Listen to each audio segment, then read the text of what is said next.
ನಮಸ್ಕಾರ ಸ್ನೇಹಿತರೆ, ನಾವು ನೋಡ್ಬೋದು ಈ 15,000 ಶಿಕ್ಷಕರ ನೇಮಕಾತಿಗೆ ಸಂಬಂಧಪಟ್ಟಿರ್ತಕ್ಕಂಥ ಆಲ್ರೆಡಿ ನೋಟಿಫಿಕೇಶನ್ ಆಗಿದೆ. ಇದಕ್ಕೆ ಸಂಬಂಧಪಟ್ಟಿರ್ತಕ್ಕಂಥ ಹಲವಾರು ರೀತಿಯಾಗಿರ್ತಕ್ಕಂಥ ಅಭ್ಯರ್ಥಿಗಳು ಡೈಲಿ ನಿತ್ಯದಲ್ಲಿ ನಾವು ಯಾವ ರೀತಿಯಾಗಿರ್ತಕ್ಕಂಥ ಸ್ಟಡಿ ಮಾಡಬೇಕು ಅನ್ನೋದ್ರ ಬಗ್ಗೆ ಸ್ಟಡಿ ಜೂನ್ನಲ್ಲಿದ್ದಾರೆ. ಇದಕ್ಕೆ ಸಂಬಂಧಪಟ್ಟ ಆಗಿರ್ತಕ್ಕಂಥ ನಾನು ಡೈಲಿ ಸ್ಟಡಿ ಟೈಮ್ ಟೇಬಲ್ ಯಾವ ರೀತಿ ಓದಬೇಕು ಅನ್ನೋದ್ರ ಬಗ್ಗೆ ನಾನು ಹೇಳ್ತಾ ಹೋಗ್ತೀನಿ. ನೋಡ್ಬೋದು ಎಲ್ಲ ಶಿಕ್ಷಕರ ನೇಮಕಾತಿಗೆ ಸಂಬಂಧಪಟ್ಟಿರ್ತಕ್ಕಂಥದ್ದು ಇನ್ನು ಉಳಿದಿರ್ತಕ್ಕಂತಹ ಸಮಯ ಏನಪ್ಪ ಅನ್ನೋದಾದರೆ 45 ದಿನಗಳು ಮಾತ್ರ ಅಂತ ಹೇಳ್ಬೋದು.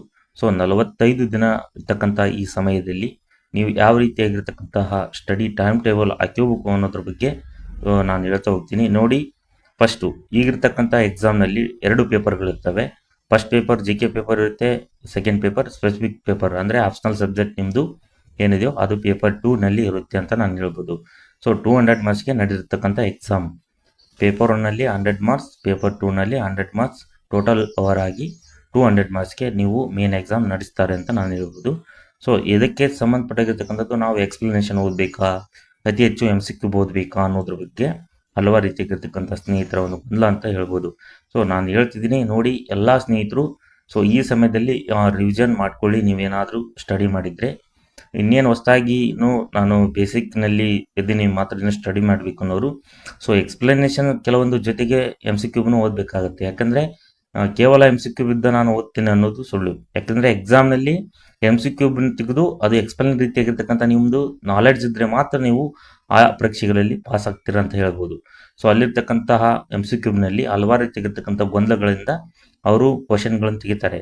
ಸೇಮ್ ಇದ್ದಂಗೆ ಇರುತ್ತೆ ಆನ್ಸರ್, ಬಟ್ ಡಿಫ್ರೆಂಟ್ ಆಗಿರ್ತಕ್ಕಂಥ ಆನ್ಸರ್ ಆಗಿರುತ್ತೆ. ಕ್ವಶನ್ಗಳು ಆ ರೀತಿ ಕ್ವಶನ್ ಕೇಳ್ತಾರೆ. ಸೊ ನಿಮಗೆ ಈಸಿ ಅನಿಸಿದ್ರು ಕೆಲವೊಂದು ತಪ್ಪುಗಳನ್ನು ಮಾಡುವ ಒಂದು ಸಾಧ್ಯತೆ ಅತಿ ಹೆಚ್ಚು ಅಂತ ಹೇಳ್ಬೋದು. ಹಾಗಾಗಿ ಎಲ್ಲ ಸ್ನೇಹಿತರು ನೀವು ಗಮನದಲ್ಲಿಟ್ಕೊಂಡು ಸೊ ಎಕ್ಸ್ಪ್ಲನೇಷನ್ ಜೊತೆಗೆ ಏನು ಮಾಡಿ, ಫಸ್ಟು ನೀವು ಸ್ಟಡಿ ಮಾಡಿ, ಜೊತೆಗೆ ಮ್ಯಾಕ್ಸಿಮಮ್ MCQ ಪ್ರಾಕ್ಟೀಸ್ ಮಾಡಿ ಡೈಲಿ. ಉಳಿದಿರ್ತಕ್ಕಂಥ 45 ದಿನಗಳವರೆಗೆ ದಿನ ನಾನು ಇಷ್ಟು MCQ ಬಿಡಿಸ್ಬೇಕು, ಉಳಿದಿರ್ತಕ್ಕಂಥ ಸಬ್ಜೆಕ್ಟ್ಗಳು ನಾನು ಎಕ್ಸ್ಪ್ಲನೇಷನ್ ಅಷ್ಟು ಓದಬೇಕು ಅನ್ನೋದ್ರ ಬಗ್ಗೆ ನೀವು ಡೈಲಿ ಆಗಿರ್ತಕ್ಕಂಥ ಒಂದು ಟೈಮ್ ಟೇಬಲ್ ಹಾಕ್ಕೊಳ್ಳಿ, ಸಮಯವನ್ನು. ನೆಕ್ಸ್ಟು ಏನು ಮಾಡಬೇಕು, MCQ ಪ್ರಾಕ್ಟೀಸ್ ಮಾಡ್ಕೊಳ್ಳಿ, ಜೊತೆಗೆ ಓಲ್ಡ್ ಕ್ವಶನ್ ಪೇಪರ್ ಪ್ರಮುಖವಾಗಿರ್ತಕ್ಕಂಥ ಒಂದು ಘಟ್ಟ ಅಂತ ಹೇಳ್ಬೋದು.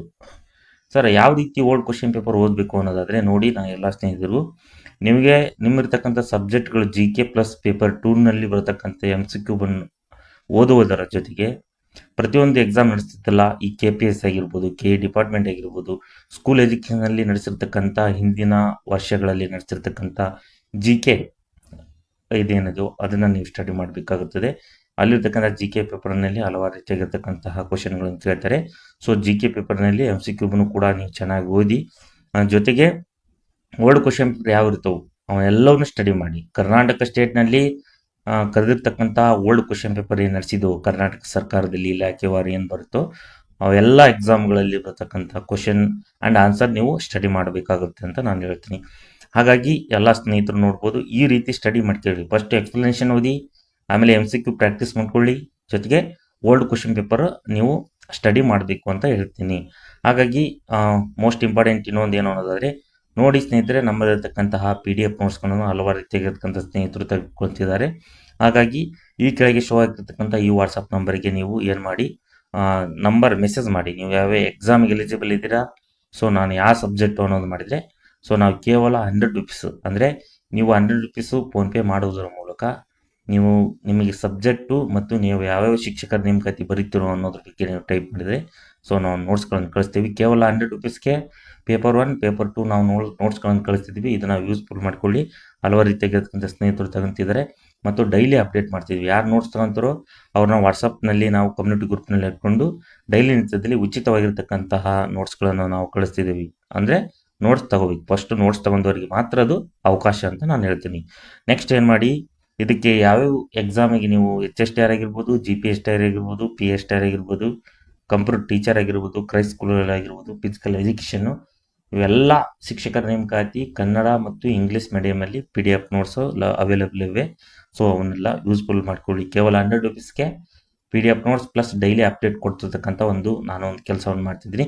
ಉಳಿದಿರ್ತಕ್ಕಂಥ 45 ದಿನಗಳು ನಿಮ್ಮ ಮುಂದಿನ 30 ವರ್ಷಗಳ ಒಂದು ಭವಿಷ್ಯವನ್ನು ರೂಪಿಸುವ ಒಂದು ದಿನಗಳು ಅಂತ ಹೇಳ್ಬೋದು. ಹಾಗಾಗಿ ಈ ಸಮಯವನ್ನು ವ್ಯರ್ಥ ಮಾಡದೆ ಸೊ ಪ್ರತಿಯೊಬ್ಬರು ಏನೇನು ಬಿ ಎಡ್ ಕಂಪ್ಲೀಟ್ ಮಾಡಿದ್ರು ಎಲ್ಲ ಸ್ನೇಹಿತರು ನೀವು ಅಪ್ಲಿಕೇಶನ್ ಹಾಕಿ ಟೀಚರ್ಸ್ ಎಕ್ಸಾಮ್ ಬರೀರಿ. ಯಾಕಂದರೆ 15,000 ಪೋಸ್ಟನ್ನು ಕರೆದಿರ್ತಕ್ಕಂಥ ಇಲಾಖೆ ಅದು ಎಜುಕೇಷನಲ್ ಡಿಪಾರ್ಟ್ಮೆಂಟ್ ಅಷ್ಟೇ ಕರಿತಕ್ಕಂಥದ್ದು.